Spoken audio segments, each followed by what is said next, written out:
Hi everyone. Have you heard of talks like अगर आप trader है तो स्टॉप लॉस ज़रूर रखिए, लेकिन अगर आप इन्वेस्टर है तो कोई बात नहीं. Have you heard it?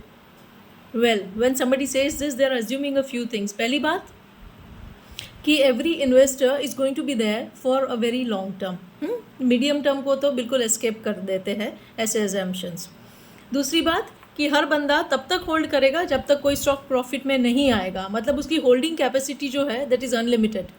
He is not going to require the capital anywhere in between till the time that the stock turns actually positive. This is the second assumption. And thirdly, it assumes that every stock goes only up over a longer term. मतलब 5-7 साल का time जहाँ पे आप holding period का रख सकते हैं, 10 साल का रख सकते हैं, तो हर काउंटर फाइनली ऊपर ही जाता है just because it is long term. Does it happen?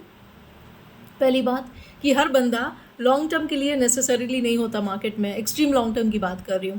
There could be people who wanted to be there in the market for 1 year, 2 year, 5 years and 3 years, 4 years, anywhere in between. And उनका नज़रिया उससे ज़्यादा लंबा नहीं रखना चाहते वो, and that is perfectly fine. Rather that is the way it should B.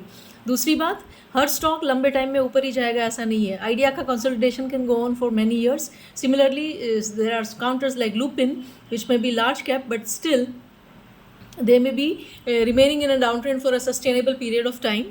Third thing कि हर बंदे को बीच में कैपिटल की ज़रूरत पड़ सकती है. ऐसा नहीं है कि कैपिटल की ज़रूरत बीच में पड़ेगी ही नहीं. तो इसीलिए लॉन्ग टर्म वालों को भी स्टॉप लॉस रखना चाहिए. उसके अपने तरीके हो सकते हैं जो शॉर्ट टर्म प्लेयर से अलग हो, लेकिन इसका मतलब ये नहीं कि they will definitely just skip the very concept of stop loss. That is not a fair thing to do with their own selves because of a simple reason where when you are ignoring stop loss, you are ignoring risk management. और अगर आप सही में ही long term player हो, अगर आप risk unlimited नहीं बनाना चाहते हो, अगर आप गैम्बल नहीं करना चाहते हो, अगर आप मार्केट को इकोनॉमी का बैरोमीटर समझते हो और कैसीनो नहीं समझते हो, तो देन इन एनी केस आपको रिस्क को इग्नोर करने का कोई मतलब नहीं बनता. So such concepts, though very very popular and very commonly propagated, may be completely wrong. Be aware of these things if you really want to succeed in the market over a longer term.